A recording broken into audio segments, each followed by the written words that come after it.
Segunda-feira, 9 de dezembro de 2024, eu sou Alexander Horta e a partir de agora você acompanha comigo o fechamento do mercado com as principais notícias que fizeram modificar as cotações neste dia. Vamos aos destaques de hoje. Queda do boi gordo continua no mercado físico, mas pressão parece ter chegado ao fim na B3. Previsões de chuvas no centro-sul do Brasil pressionam cotações do açúcar no mercado internacional. Milho reage em Chicago na expectativa do relatório do USDA e de olho nas exportações americanas. Apesar do sobe e desce, preços do café encerram pregão em alta nesta segunda-feira. E no mercado do boi gordo, com muitas indústrias ainda fora das compras, o mercado aqui em São Paulo abriu sem alterações nas principais praças. No entanto, quando a gente olha o levantamento feito pela Scott Consultoria, 32 praças pesquisadas, pelo menos 16 delas, registraram queda nos preços. Aqui estão algumas variações de preços para que você possa acompanhar com a gente. Destaque aí para Barretos, no interior de São Paulo, onde tivemos cotações estáveis. No entanto, em Goiânia e Dourados, a gente teve modificação nas cotações. No mercado futuro do boi gordo, o movimento brusco de queda parece ter chegado ao fim. Vamos conferir então as cotações, altas até importantes, com negócios aí acima dos R$ 300 nos principais e primeiros vencimentos lá na B3. De acordo com o Rafael Grings, Rafael é da Rede Agro Consultoria, lá do Mato Grosso, esse movimento especulativo foi agravado em grande parte aí pela participação de pessoas físicas lá na B3. Essas pessoas tiveram que se desfazer das suas posições compradas e esse movimento acabou agravando aí a queda nas cotações na B3. Mas parece que agora, sem a participação das pessoas físicas, a tendência é de mercado um pouco mais equilibrado. Vamos ver o que diz o Rafael Grings, como ele explica esse movimento e principalmente quais são as expectativas a partir de agora. Essas pessoas físicas, elas não têm muita capacidade de suportar um movimento contrário da posição deles. Ou seja, se eles estão comprados, o mercado tem que continuar subindo para eles terem ajuste diário, né? E ajuste diário positivo. Quando o mercado começa a recuar, né, ter essa oscilação negativa de preço, essas pessoas físicas que estavam compradas começam a ter ajuste negativo e chamada de margem, ajuste negativo e chamada de margem. Aí chega em determinado ponto que a B3 fala, ó, preciso de mais parte sua. E aí ele não tem capacidade, né, não tem caixa para segurar essa posição, e aí a gente fala que acontece os stop. E quando acontece os stop, e aí acontece essas movimentações drásticas com limite de queda, né? Então, por que que acontece limite de queda? Porque essas pessoas não tiveram capacidade ali de permanecer nessa posição e a gente vê toda essa liquidação, ou seja, a gente vem acompanhando, né? Tinha 17 mil contratos comprados, de 17 já veio para 10 e agora nós estamos apenas em 1.300 contratos aproximadamente comprados na mão de pessoas físicas, ou seja, pô, agora, ó, um sinal que o mercado pode estar vendo para os contratos futuros da B3 que agora possa começar a dar uma estabilidade, porque esse fluxo financeiro, né, dessa posição financeira foi ajustado. Então, reduziu-se o grau de especulação ali nos contratos futuros da B3. E a gente está de olho também no mercado de açúcar. O mercado lá em Nova York teve a influência do clima aqui no Brasil. Previsão de chuvas no Brasil ajudaram a deixar o mercado mais pressionado. Segundo o João Baggio, da G7 Agro Consultoria, o Brasil é quem tem o açúcar para disponibilizar agora no mercado global e por isso o mercado está muito atento aí ao clima brasileiro. Clima favorável ao desenvolvimento das lavouras também eleva a expectativa aí de mais produção e de safra cheia e, portanto, maior oferta no mercado. E o resultado é esse aqui: cotações caindo em Nova York, cotações trabalhando entre 19 e 21 centavos de dólar por libra-peso, oscilações então negativas no dia de hoje para o mercado do açúcar lá em Nova York. E a gente tem também O dia para o mercado do café, um dia de muita volatilidade para o café. O mercado trabalhou dos dois lados da tabela, positivo e negativo, mas prevaleceu a realização de lucros e também os ajustes técnicos, fazendo com que lá em Nova York o mercado acabasse no vermelho. Vamos ver as cotações então na tela. A gente tem aí os primeiros vencimentos recuando aí entre 20 e 15 pontos. Melhora um pouquinho ali para o vencimento maio de 2025, mas também sem mudanças drásticas nas cotações. No entanto, de acordo com as pessoas ouvidas, os analistas ouvidos aqui pelo Notícias Agrícolas, o fundamento ainda é positivo para os preços, principalmente por conta de uma safra ainda bastante incerta no Brasil. Café em Londres, o café robusta, também teve um dia de volatilidade, mas ao contrário do arábica, acabou encerrando no positivo. E a gente percebe aí que as cotações estão bem mantidas acima dos $5.000 por tonelada. No mercado físico, as áreas acompanhadas pelo Notícias Agrícolas tiveram oscilações nas variações. Praças positivas, praças negativas, mas de uma forma geral, alguns ajustes foram feitos, como por exemplo aconteceu na praça em Varginha. Varginha, lá no sul de Minas, teve alta de 2,33%, com a saca sendo negociada a R$ 2.200.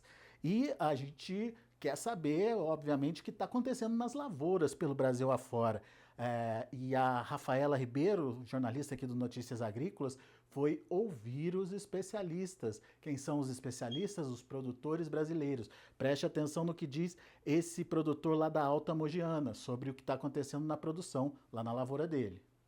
Acho que a palavra que define é decepção, assim, né? Foi bem frustrante mesmo. A gente teve uma florada bonita, muitas flores abrindo, a gente ficou bem animado com aquela florada, mas realmente não vingou. O que a gente vê, inclusive eu tenho retratado isso muito e visto isso muito, é inclusive nesse momento um trânsito nas estradas de máquinas esqueletadeiras. O pessoal viu que a florada não vingou e estão fazendo essa poda tardia, já que não vai ter uma safra no próximo ano em alguns talhões. Então, realmente, assim, a gente vê que não é algo de um produtor ou outro, foi algo bem generalizado de toda a região e acredito também ser a realidade de outras regiões cafeeiras no Brasil. E o bicho mineiro realmente também interferiu junto com a seca para o desfolhamento das lavouras, né? Então, a gente teve ali bastante bicho mineiro nesse período seco, que é um período que favorece a incidência dele, e também dificulta o controle nesse período seco. Então, muitas lavouras sofreram bastante com o bicho mineiro, derrubou muitas folhas, jogou muitas folhas para o chão, e isso também ajudou a prejudicar o pegamento da florada, né? A gente sabe que o café precisa de folha para poder segurar fruto. E foi uma segunda-feira de alta para as cotações do milho.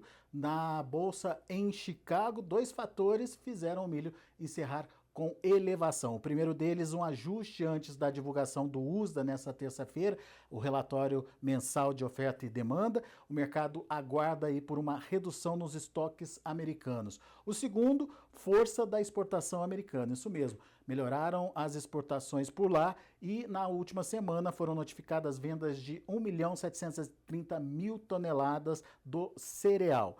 E o dia encerrou da seguinte forma lá na Bolsa de Chicago.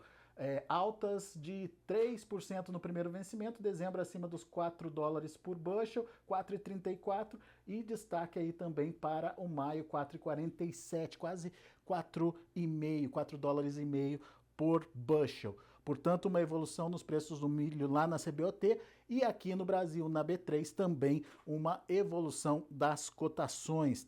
A gente olha aqui para a tela e percebe uma variação positiva de R$ 72 até R$ 74, dependendo, obviamente, dos vencimentos. Aqui na B3, o foco nos vendedores mais retraídos, que estão preferindo aí cuidar da safra de verão, mas também nas exportações, que prometem melhorar um pouco mais em relação ao que a gente vinha vendo aí ser registrado nos últimos meses. Só para vocês terem uma ideia, em novembro a gente teve uma exportação de milho equivalente a 60 60% do mesmo período do ano passado, portanto uma exportação abaixo da média. E aparentemente agora, com a melhora do dólar, enfim, com uma possibilidade de maior competitividade do milho brasileiro no mercado internacional, as exportações criam expectativas melhores aí para os próximos meses.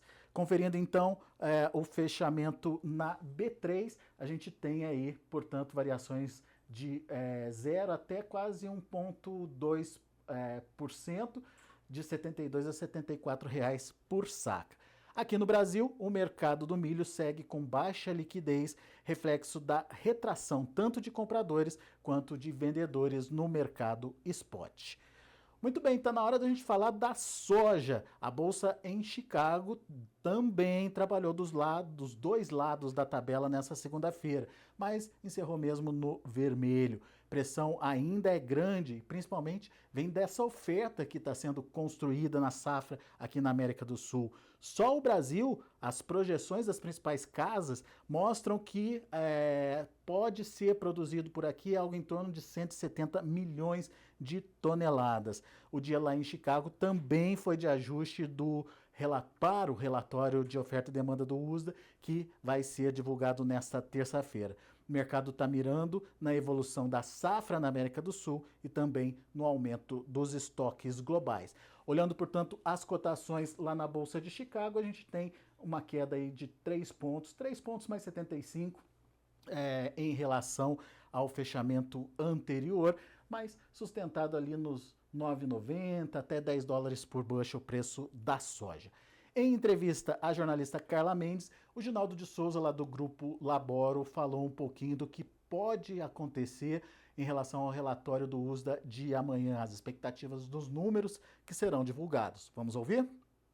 Amanhã, cara, é um dia muito importante, é um dia de relatório do USDA, mas nós não cremos em grandes mudanças no sentido de estoques. Eu acho que os estoques, com exceção do milho, tá? O milho poderá mudar um pouco, porque o milho, naturalmente, dá um planejamento para se aumentar o volume de esmagamento para etanol. Então, o milho pode ser que os estoques reduzam um pouco, mas a soja deve ficar aí com 470 ou em torno disso, o trigo em torno de 815 e o milho em torno de 1,938, que foi em novembro, poderia passar aí para 1,887, o milho caiu um pouco. Essa é a expectativa. Não há nada de novo que a gente possa nos apegar, a não ser daqui para frente. Passado esse relatório de amanhã, cara, eu diria para você que nós vamos entrar no slowdown, ou seja, o mercado vai depender de demanda, a demanda chinesa não vai mais existir nos Estados Unidos nessa temporada, porque a China não vai comprar mais nada para embarcar em dezembro, nem em janeiro, e vai voltar a comprar no Brasil a partir de fevereiro, para embarque a partir de fevereiro. Então, tudo isso aí vai entrar vamos dizer, numa ausência de notícias, na minha opinião, e isso, naturalmente, vai fazer com que o clima seja o ponto e o fator mais importante depois do relatório de amanhã, Carla. E olha só quem voltou a ter atenção do mercado, o dólar, isso mesmo, o mercado recebeu mal a informação do ministro Flávio Dino, do Supremo Tribunal Federal, que acabou rejeitando aí o recurso apresentado pela Advocacia Geral da União para revisar aquelas regras definidas na semana passada para liberar repasse de emendas parlamentares.